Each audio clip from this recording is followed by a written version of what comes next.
So a Sunday night, obviously, too, right? I know Sunday nights, and hey, it's not the first football game that we've gone live during, though. But it's one of those things where you're like, hey, we have competition. Exactly. I think Hey guys, if you're tuning in on one of the lives, let us know where you're tuning in from. It's going to help me make sure that I've got everything pushed out, but I think it's pushed out. Looks like at least one of these Instagram channels is pushed out. Let's jump over here to this other one. Awesome. This could be helpful. We got what's Blake? Is Blake jumping in now? Hold on, let me have it pulled up. I'm seeing random numbers. Oh, device is not connected. What does this say? They need to connect their mic cam before connect. This guy doesn't know what he's doing. He doesn't know what he's doing. He's trying to make it work. We're going to give some time for some folks to come into the chat, mainly because I think Blake is attempting to come in. He's just doing a poor job at it. It could be that we already got started, but I don't think that's the case. We're going to find out. Yeah. Got a couple of channels. Let's see. He sent a couple of messages to the public about how to get logged in here. So we're doing great. Just a classic Sunday night. Yeah. Let's see. If you're tuning in, let us know where you're tuning in from. You guys see, you got a good night to come on, because I don't know if you're a Colts fan or not, but you're not playing until tomorrow, right? I am a Colts fan. I mean, I don't have high hopes for the rest of our season given our quarterback situation, but yeah. Hey, what's up, Blake? Interesting here. Well. Well, I get to the office and apparently my laptop did a reboot, which meant nothing was signed in. Nothing wanted to let my camera put me on. I'm like, oh, it'd be perfect to do a live stream with no camera and no audio access. So no better way to do one. Did you want to try and get? You want me to try and get you live on your Instagram, or do you want to just put it out into the YouTube chat again, so that other people can go live for you? I put the stream key in the chat. If that works, you put it. You put it in the YouTube one, right? I'm trying to see if I can capture it. So if anyone else wants to force live from Blake, it is provided. But if not, then I will do this. Hold on, I got you. Still. I put it in the private chat. I was scrambling because it wouldn't let my camera allow. I'm like, well, at least I'll put my see if this works. Stream key there. Man, we get his microphone fixed, but then it's just he just brings other problems into it. I thought we decided that we were just going to talk about the Jaguars game tonight, so that's all I came prepared. No. There we go. I won't say that around Colts fans, but you have one good season followed by two bad seasons, followed by another good season. All of a sudden, you guys have never been bad, right? It's one good season followed by 10 bad seasons, but in those one seasons, we will celebrate. You don't have the Indiana sports curse, though. No, well, I don't know. Well, you do have a quarterback curse right now. Yeah. And also the Pacers, right? Halliburton getting ready to dominate that game, goes down with the Achilles, right? Achilles tears his Achilles. Yeah. So, damn, we had no chance after that. I didn't want to jump into my Hoosier sports career so soon in the interview, but I might as well. As somebody who attended the Indiana University basketball camp back in the early 2000s, the curse is real at times. We probably went to the camp together. Really? Hold on. What? So I would have gone. What year did Mike Davis take them to the Final Four? Would have been that would have been 2002 or 2003, I think. Right? Yeah. So I was just after. I think I went 02 and 03. Okay, so I probably went like 99 and 2000, maybe 2001. We so close. Man, now I'm thinking, was it 01, 02? And but yeah, it was. You guys are boring all the Bills fans in the chats. Had to go, sleep in the Indiana dorm rooms, and oh shoot, what was the shooting guard who got hurt in that Final Four run? Man, we're really digging back. I wasn't ready for early odds. Yeah. That's we won't get too far into that, but welcome everyone. Thanks for joining us. This is night 21. This is where we are with night 21 of the Advent Calendar tasting. It's let's go back into deep sports trivia and but Julian, thanks for joining us. This is a lot of fun. Appreciate you participating in this. Yeah. Now, for those who are not aware, on day 21, we are tasting West Fork, right? Yeah. And so here's the specifically. Old, you pronounce it Old Hamer, correct? Hamer, correct. Yeah, it's pronounced like it has a Y in it, but obviously it doesn't. So I was doing my due diligence to say what we're tasting at the beginning, Blake, right? Before we get 35 minutes into the call. So I have now done my part. For anyone who is new to these, we've been doing these tasting through the Seelbach Advent Calendar. If you are just tuning along, you didn't get a calendar, totally fine. That QR link right there will take you to all the products that we've been talking about and all the ones that were in that calendar. So if you want to just understand a little bit more about what we're talking about, you'll be able to check out stuff there. If you did get the Advent Calendar, you go through these books. It tells you more about that. There's QR codes in there as well. So you do not need to do that. Julian is coming on a bit hosed because it was Blake. It was his brother who was supposed to be on the live. And then I don't know if you all were planning to tag team, but then he said, "Hey man, you gotta go in my place." we can only have one Blake on the live. I think we set that rule early on. It's a one Blake maximum, and he's like, "Julian, you're up." Sorry. Otherwise, it was almost it gets not you too. And that's funny. That impression actually sounded like the phone conversation I had with him about 30 minutes ago. I knew it. He was like, "Can you do it tonight, man?" I've got a cough. Well, who I wish was joining us was Tom Coverdale, which was a great Indiana guard from the 2002 and 2003 game, which I had to go and Google before that was going to drive me crazy. I Tom Coverdale not infrequently at Nick's Bar on Kirkwood in Bloomington. He still shows up there. Really? Okay. Yep. Well, I'd like to be there next time because he was my my team coach at that summer camp. Cool. I'm sure he remembers the 5'8" unathletic white guy going to Indiana University basketball camp. There's been so few of them. Yeah. Yeah, right. He probably definitely remembers my 3 points and 2 assists and 7 charges a game. I think he will. Hey, but that is IU basketball. That is IU basketball. But well, cool. No, man, thanks for joining us. Obviously, super fun to have you on and love to dig in more because I feel like we've talked with a lot of people on the Advent Calendar. We talk about their products, we try to get the story out, but there is just something different about hearing it from the founders themselves, from the people who are making it, kind of how they got started, why they're doing what they're doing.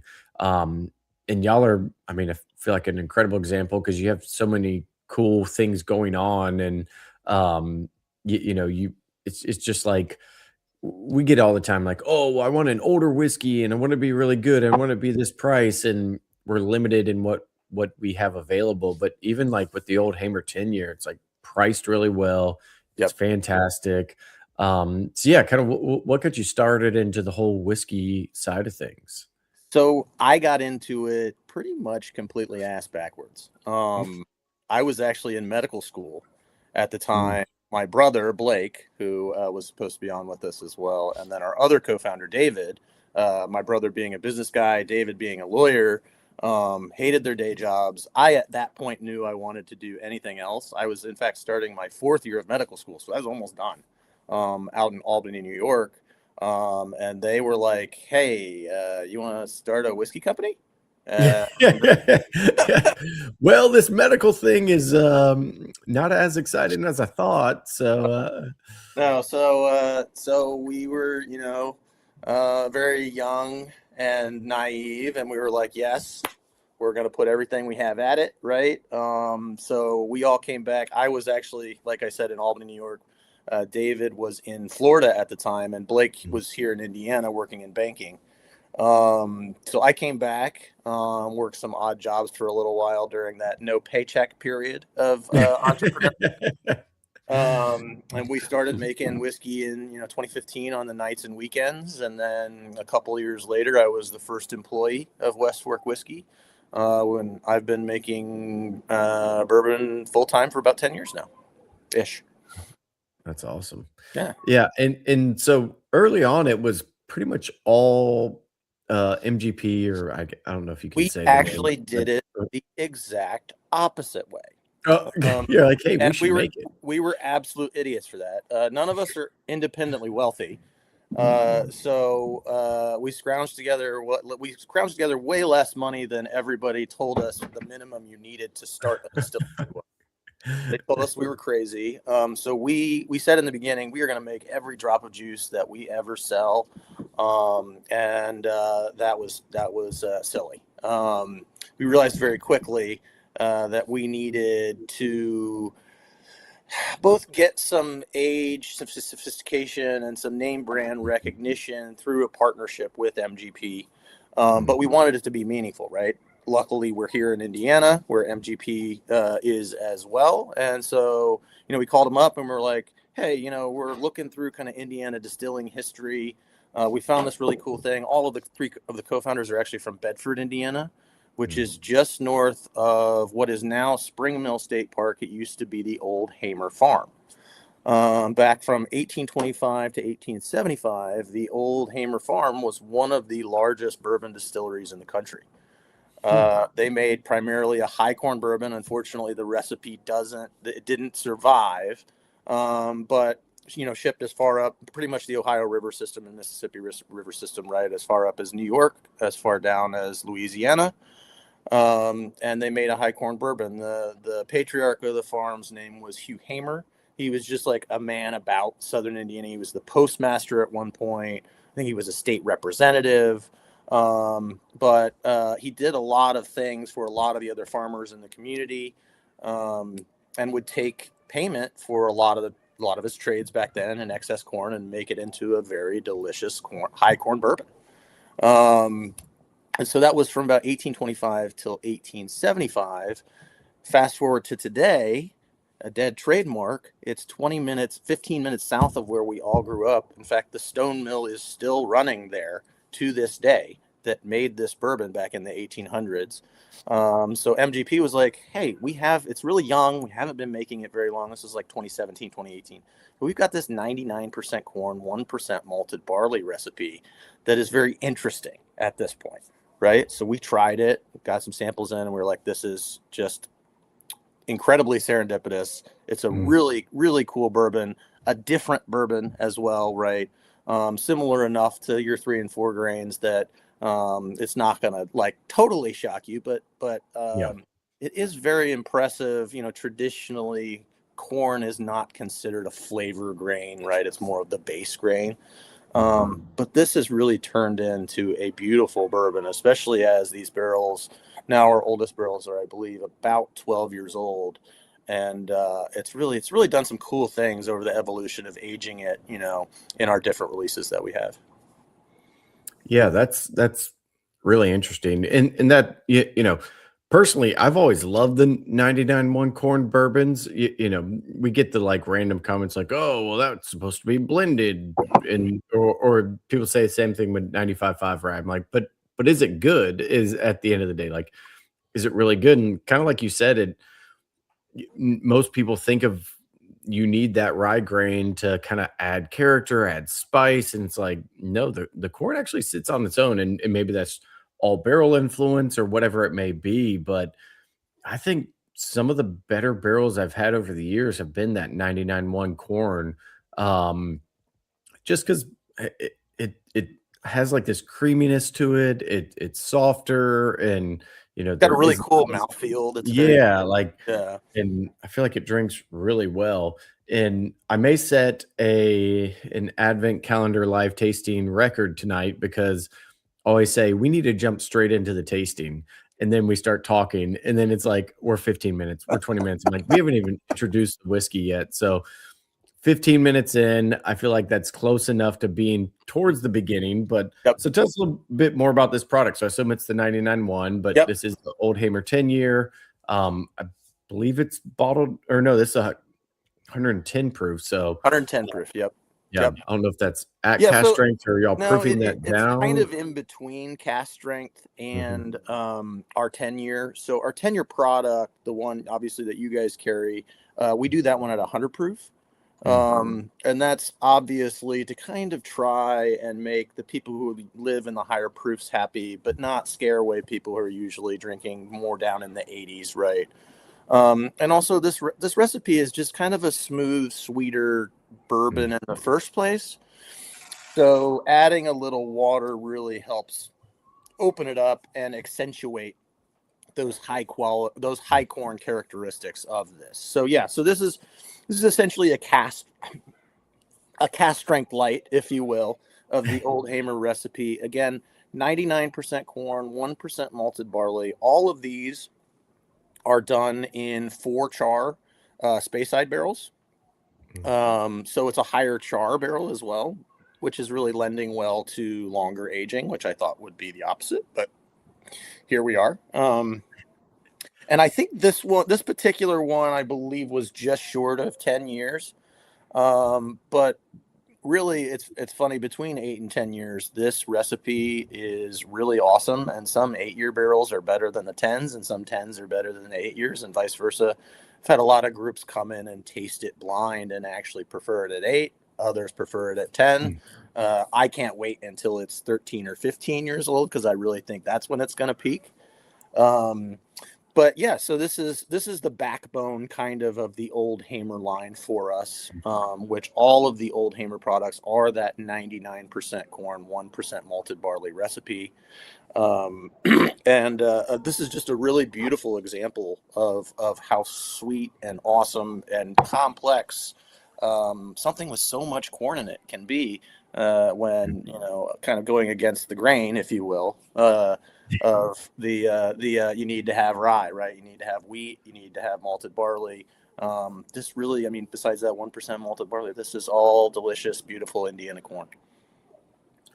Yeah, and that's where, I know there are purists out there. They only want Kentucky bourbon. It has to be made in Bourbon County, Kentucky. And I'm like, well, that's there's not even a distillery there until a long time ago. But Indiana has like such a rich tradition in distilling and whiskey and everything else. I love brands who they just lean into that. It's like, yeah, this is who we are. This is where we are. Even more importantly, and it's still incredible bourbon. And that's what I feel like y'all are doing, and it's really cool to see.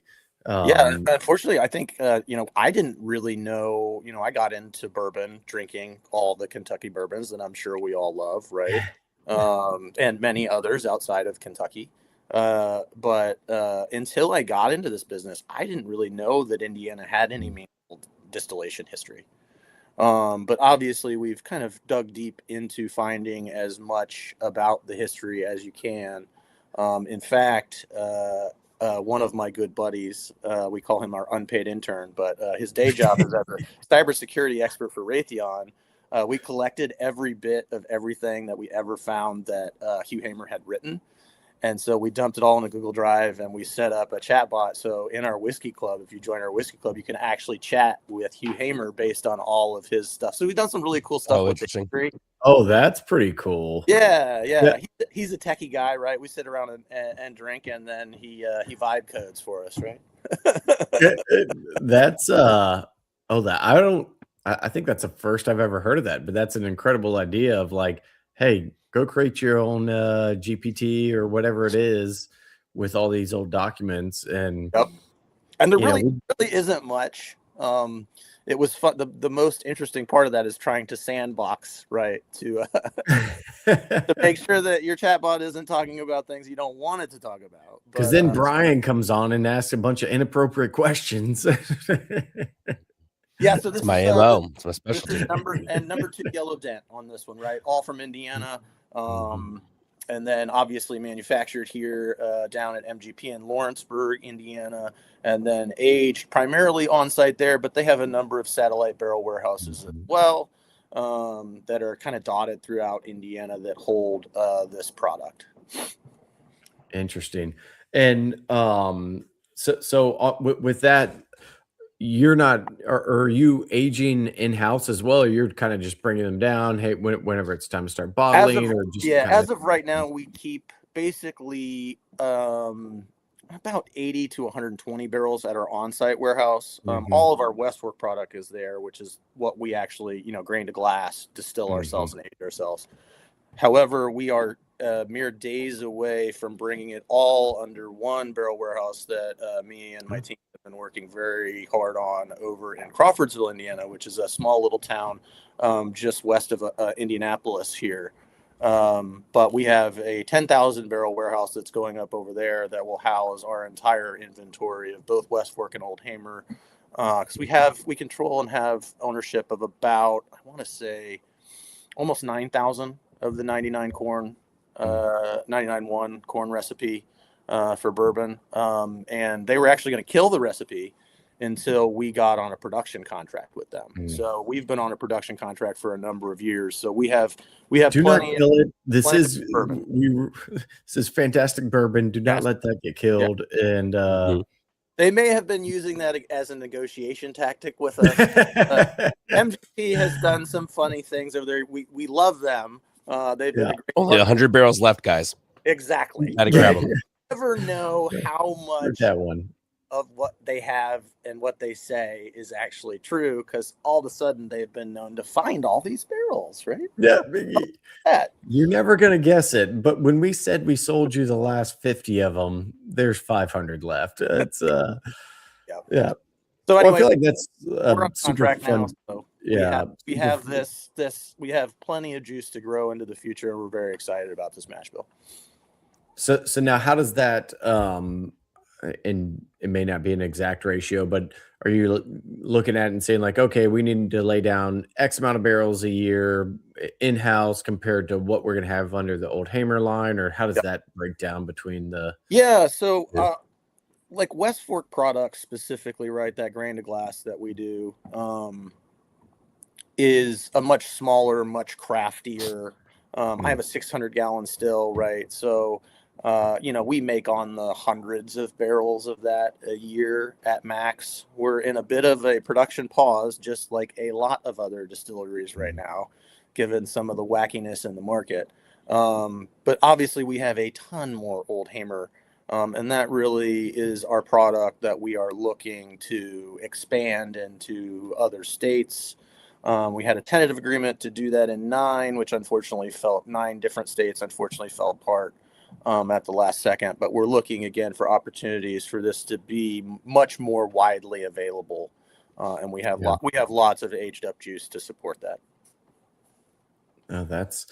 I feel like that could be its own play in general of like Indiana bourbon, not from the one you think it is. Our friends over at Pursuit, they did a little bit of that with their Tennessee component of it's Tennessee bourbon, but not from the one in Dahlonega, or where is it, Brian? It's Tullahoma. Tullahoma. Yeah, Dahlonega, I think. Yeah, it's funny. I know. I saw a couple. You guys are doing a couple, or at least one with Hard Truth, right? Yep. Brian Another great one. Great people down there. I just learned, and I didn't know that their sweet mash, their sweet mash rye, they actually changed it to like a 94.6 recipe. Specifically because they didn't want the confusion. For making 95.5, everybody was like, "You didn't really make this."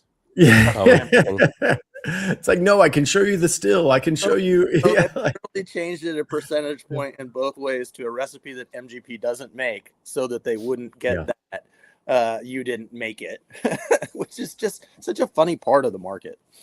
Which it really is, and I think even Starlight has said that, maybe not on the mash bill, but they're like, we wanted to make our rye whiskey so it did not taste like MGP, because we would get that feedback of people would just assume it's like, no, we wanted it to be super fruity and a little more sweet forward. We didn't want those herbally minty notes.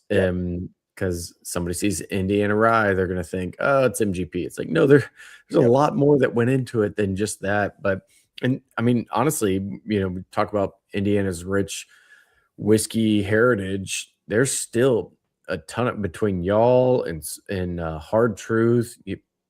Starlight just The cleaned up at San Francisco, they did great. Their Mizunara was a big winner there. which I think they banned I- other companies from entering. fantastic. Yeah. Yeah. Yeah, I know this is all about No. the rest of the companies. No, they're great people. They've been so helpful to us because I mean, the Hublers and Starlight, they've been around distillation since way before it was cool, right? In Mhm. Indiana. I But think they're you all have to actually be born distilling in that family at this yeah, point. they're- I is, I just was on an award show with Christian. I think he's 7th gen, if I'm not mistaken, which is awesome, right? And it truly is a family affair down there. Yeah. But great. I people. think I he said he like did a run on the still and like went to his high school prom or something. Yes. It's like that's not the stories that I yeah, I said hypothetically that's what he did. Yeah, right. Right. He certainly didn't try it for the cuts. He wouldn't do so. No, yeah, it's all off of nose. Just monitoring. Yeah. But so on the West Fork side, and I know y'all, we did a big collaboration whenever Purdue was in the Final Four and everything, and so that was all your own distillate. Yep. Is In it? fact, that was the biggest batch I've ever done at 7 barrels. So Oh, nice. when we say we're small batch, we very much mean it. But yeah, That's where it's like eventually we'll get some TTB regulation to like actually call out small batch for what it is, because we'll have people ask, they're like, what is a small batch? I'm like, oh, it's a very defined term, anything from 1 barrel to infinity barrels, and that is a small batch. yeah, unfortunately, no legal definition, right? And even like people like Tito's like abuse the heck out of that, right? Like Tito's is No, they're all craft distilled in Austin, vodka. Texas, and yeah, it's unfortunate. And I honestly, I was surprised to learn. I went down and did the what is it, Stave and Thief Society training, executive training to have our company become a member of that. I did not know until I did that training. There's no legal definition of single barrel. Yeah, I didn't know you could put a whole mess of barrels in single barrel and slap single barrel on there and be like, yeah, whatever. Well, that's what's the one I always Rare Bird, which is cast strength or whatever, but somehow it's always the same proof. I'm like, they are very good at timing the proof of those barrels. That's not how any of this works, right? Like, yeah, cast strength is also, it's not a regulated thing. You can just it can come out at whatever it is. And exactly. Which it is funny. I feel like sometimes we're just fighting the battles of like, what is true craft distillation? What is true craft blending? And it's like all these other very important words are not regulated at all.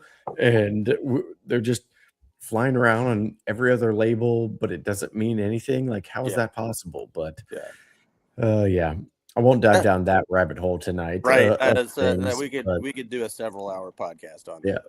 We had a good question about gutting 12-year-old barrels. That was going to be one of my follow-ups, because I think you've got your own private club that you do some really fun, cool things with. And love to hear about what y'all have going on there. Yeah, so we do. The oldest barrels we have are, I believe, right around 12 years. We have not actually brought those in-house. I will be bringing those to the new barrel warehouse probably in the first 2 weeks of the new year. So everything, once it comes under the same roof, I can finally start really tasting through a lot of barrels. But what day did you say that tasting of the 12-year barrels is going to be? Every day. By the second week in January, I've got about 3 weeks to roll in 9,000 barrels. So it's going to be a fun ride. But yeah, as these barrels get older, they develop more flavor integration, more depth to the spice. And I honestly get kind of this almost like spicy, sweet tobacco kind of mouthfeel. There's a lot of caramel there, but the caramel vanilla from it is more of like a tobacco-y thing than it is like a candied type thing that you get from some other bourbons. But there's definitely more spice in there, and it makes me like some of the barrels, I would swear they snuck a little bit of rye in there, right? Yeah. From the character I get from it. Yeah. But I really think this is a mash bill that's really going to pop between that 12 and 15 year as far as, Mm-hmm. when it kind of peaks quality wise, at least for most of the barrels. So we are actively we're in the planning stages, but I believe the next big release from us will likely be a 12-year cask. Because it's so good. Just those few extra years from 8 to 10 and 10 to 12, like it just there's some magic going on there, and that late stage oxidation in the barrel, and also obviously being a 4-char, really pushes it to some cool places. Oh, that's cool. Which you heard it here first. So that'll release exclusively on Seelbach somewhere around December. Yeah, hopefully next year we're doing the cast strength 12, right? Oh yeah, that too. It is really interesting with the older age where it becomes such a gamble at times because you just don't know, like, will it turn where it's overly tannic? Will it turn where you're not getting the flavors that you want? And then you're starting looking at the yields you get from those barrels, and it's like you've got a very fine line to walk whenever you're trying to figure those things out from a production side. There's definitely some calculus there. And luckily, I think because this mash bill, like, there's so much corn in it, it's so mouth coating, it's so saccharine in a lot of ways. It's lending itself nicely to older aging in that the barrel is giving it more spice and less tannin. So even though it's getting spicy, it's not really getting overly oaked at all. And I've tried, so the oldest barrels I've tried are about 11 and a half years old. And I've tried probably on the order of, 50 to 75 of those barrels personally. And I have not had one of those barrels come up where it's like, okay, we're starting to get too old. Not in any way, shape, or form. That's always a promising side of things. Yeah. All right. We don't have to worry. We're still in a great spot, and we can keep doing what we're doing. And this is just super tasty. Like for me, and I've probably said this 4 times on these so far in the past 3 weeks of, like, always say if you give people a blind tasting and you ask them what they like, it's like, oh, I like spice and I like heavy tannins and this and that. Then you blind taste them. It's like they pick the sweetest one first. Absolutely. And this is that perfect balance where it's like there's a lot of good upfront kind of toasted sugars and caramels. Like you said, it's very mouth coating. Mellowy, yeah. Duca bubble gum maybe in there. Oh, for sure. But there is a bit of that spice, and I guess that's just oak spice that's coming out, but because it's not like it's a crazy high proof, it still drinks really well, but it just balances very nicely. Yeah, and the spice really, it's kind of like a 2-parter, right? But they're well integrated in that up front, it's just mouth coating, it's sweet, it's sugary, right? Like candy corn, a lot of sweetness, and then very slowly it transitions to that finish of like kind of a soft, peppery, light minerality, not overly drying, right? Not overly tannic, but still a little bit of nice pepper and like just kind of awesome wood flavor in there. Yeah.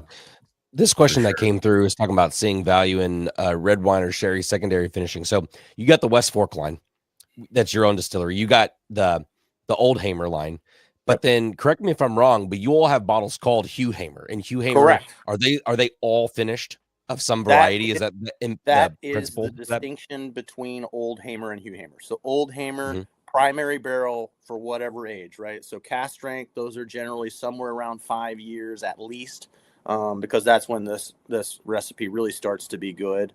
And then we have the 10-year Old Hamer, right? But I have done a red wine and a sherry finish on this, and what we like to say about this mash bill is it is the most malleable mash bill that we have ever tasted. So really, a lot of what is taking off for us is our Hugh Hamer line, and our Hugh Hamer line is specifically for finishes. Of course, I have a couple of them here, which you also sell on your website, right? But our 2 biggest ones, and this was up for Finished Whiskey of the Year in 2014 at the San Francisco Spirits Awards. This is our double oak. So again, the 99.1 corn, when I'm selecting for our cast strength products, when I come across a really awesome barrel, whether it's sweet, whether it's sassy, anywhere in between, we pick those for secondary finishes. So the double oak is one of the biggest ones we do. And then we also do a rum finish. We do both of those at 103 proof. So again, we're not at cast strength. We're not at 80, right? We're somewhere in between. It really does nicely for those products. The double oaks are done exclusively in another new Speyside 4-char. The rum finishes are done in exclusively Cruzan rum barrels because they have been by far and away the best. But at the distillery, those are our more widely distributed releases. I have done red wine. I have done sherry. I have done port. I have done maple syrup. I have done honey. I have done peach brandy. I have done apple brandy. I have done cherry brandy. I have done plum jerkum wine. I have done hot honey. I think that about covers it. There may be a few. That's only a couple. That's only. Yeah. So we have experimented with pretty much just about. I want to try some crazy. Have you got any mead casts from New Day? No. Have you done anything? No, but I need to. For sure. Because I would love to do a mead finish. With the West Fork stuff, we've done some even crazier finishes. I've done a Korean barbecue finish, a sriracha finish. So we are not scared of finishes. But back to the old Hammer recipe. Now I kind of need to know what this Korean barbecue finisher. And the next one that I would really like to do is either some sort of sherry or port finish, as far as adding to the kind of that core line of the Hugh Hamer finishes, because they are so good. So what goes into a Korean barbecue finish? Not to sidetrack the conversation, but now well, sriracha, I can kind of figure that out, but we've been called very unserious whiskey makers for doing it. But so I have a high rye bourbon, which is another very atypical bourbon recipe. It is 73% corn, 27% rye. So not super high rye, but we have a local sauce guy who makes this awesome Korean barbecue sauce. I'm a big, I run the smoker a lot. I love barbecuing. And I was like, this sauce is really good. And we had enough drinks one time to be like, man, what if we brought the sauce over, tasted it next to some bourbon, found one that was good in it. You take the barrel, you finish it for, 4-6 months, your sauce for 4-6 months. I take the barrel, put the whiskey on stainless, right? The bourbon on stainless. I take the barrel back, and then we finished it almost a full entire year. And it is wild. Tasting notes of garlic, soy, umami, and it's bourbon. And you can still taste the bourbon. Very cool. We did one barrel of it. It sold out in less than an hour.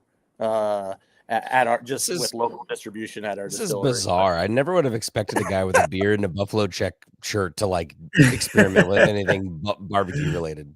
I'm like, if you give me bourbon with like gochujang flavor notes and spice in it, and I am very traditional Korean. I need to get you. I still have a bunch of 200 milliliters that I give out at the distillery of the sauce that was barrel finished. Yeah, it is the best Korean barbecue sauce I've ever had, and he does it completely like they would do it in Korea. He's very much about following every bit of using all high quality ingredients and all the same stuff and not cutting corners. That's kind of like, what if you did like a kimchi in a bourbon barrel and then you brought that back and then we have talked about it. We're thinking about it. We did the first 2 weeks of January. It's going to pop off, man. You gotta make a trip here so we can make a trip there. So we are doing a bigger batch of it. Both West Fork, Blake, and David, it was kind of one of those things that I was like, well, I'm just going to do it and say I'm sorry if they're mad. Yeah. And so we did it, and they were both like, dude, you just wasted a barrel. What are you doing, you idiot? But it seems like when anyone, and it's a love-hate thing, right? It's very interesting. It's not going to be your nightly sipper. It's a conversation starter. It's something you've never had before. But it seems like every single one of the mega fans of this product always finds Blake, and they're like, man, that was so cool. You guys were so awesome for doing it. And he's like, and Blake's like, I tried to shut it down early. Like, it was a dumb idea, and I hated it, but he came around. So yeah, that's the, and those are always fun things that, I mean, personally, I love. I think we love those types of things at Seelbach just because nobody else is going to do it. You know, like who else is going to go through the effort that it takes to put a bourbon in stainless, send off the barrel to a Korean barbecue sauce maker, and then bring it back and let it sit for another year. Like, that's why I love American craft spirits, is because you get some stuff like that, and that's a finish I've never even thought of. And we've come up with some crazy ideas on the It's wild. Seelbach side of things of what we could do. And now I'm like, all right, we can't get outdone at our own game. We need You should try it. although It's very cool. Dadle You're gonna pepper have people hot that sauce love it, is a and big you're thing in gonna have Florida. people that So. hate you for making it. But there's gonna be relatively little in between. Yeah. It's you've got two camps: people who think you are the worst person that ever came into American whiskey, and people who think you're a genius. There's no And you in don't even need to between. do a finish like that in order to have those same two groups. So, no. like, what does it Yeah. matter? It just pushes them, the people in the middle. I feel like it pushes them more out to the sides. Yeah. The people in the middle are just like, I don't know where to stand on this. Yeah. Like, I don't even know how this would work, and my mind does not want to dive down that rabbit hole. But that I think is the fun spot, is like, there is a group out there who is super interested. Like, how can I try that? Like, how can I get another bottle of it? And um, Yeah, I just gave my last half bottle. I think I have one in our whiskey safe, which is my gun safe, which I made the mistake of having delivered to the distillery. It immediately got bottles in it, so it never actually then it became the whiskey safe of things. Yeah. One bottle of it left in there, but it wasn't a huge yield. And it was one of those things that anytime anybody came through for a barrel pick or visiting, right, they're like, what's something super different or weird? It's like, well, I got just I've got you. I've got you. Girl had probably about somewhere between 40 and 50 spiles that were nailed into it from us trying it over the 12 months that it was sitting there. Looks like it just got shot with bird shot, because it just Yep. We were worried that we were going to get like 2 cases out of it, because yeah, I kind of pushed it around. I was like, we have sampled this out a lot, huh? Yeah. Oh, that's funny. Which now I'm like, oh, we need a calendar next year who is just where it's like, call it maybe 10 days of just wildest finishes. Yep. Send us your wildest finish and something like that. Because people have played around with different brandies. We've seen some like old fashioned kind of finishes where they put the bourbon into an ex bitter barrel, something like that. But I do really think like the food component part of things makes it even more interesting, because that could actually pair well with a meal. Yeah. Like, you make an old fashioned out of that, I bet that's crazy over some Korean barbecue. We have a lot of people making, with both the sriracha finish, which we did the same way, and the Korean barbecue. We have a lot of people making Bloody Marys with them, and they're awesome. They're awesome. Interesting. Have you guys done any RTDs, or only some of these interesting finishes? We did get into the RTD game when it was hot, right? Like COVID-esque era, a little before, had a canning line, realized that I didn't ever really want to run a canning line because they are funny pieces of equipment. But we did bourbon-based canned cocktails, and we learned very quickly that our ready-to-drinks, when you put aged bourbon in it and you can't price it the same as your High Noon or your whatever, there is a much smaller market, because everybody expects it to be like $9.99 for a 4-pack, right? Or $12.99. Yeah. Putting, craft bourbon type cocktails into that, it's a little more of an uphill battle. So we scratched that project, and we haven't done any RTDs since probably it's been about 2 or 3 years that we've been out of the game. But what we really do now is, if you come to our distillery, we do ready-made mixes for you to leave with. So we don't stock those. The bartender will actually make it in front of you. So you get a fresh mix up of whether you want like a slammer type drink or an old fashioned, or we have a whole line that are handmade when you come in and order them. So that's really been more of our play, at least at this point. But but yes, we did play in the RTD space for a while, and maybe that would be a cool place to get back to for some of those more interesting spirits, right? Like the Korean barbecue, sriracha, and the hot honey finishes that we do. Yeah, that is that would be really cool. Well, man, I appreciate it. I realize we're at 45 minutes and I have like 27 other questions to ask about all these different finishes and everything going on, but I won't take up the rest of your night. I appreciate you joining us on a Sunday night. So thanks for everything you've how you've supported Seelbach and sent us cool projects and different different releases. So we appreciate everything and love what y'all are doing.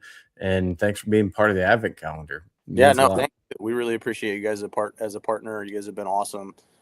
Really cool way to get, liquid to lips for people who really, obviously are outside of our bubble where we usually play. So this has been awesome. And this is by far the best part of my job, right?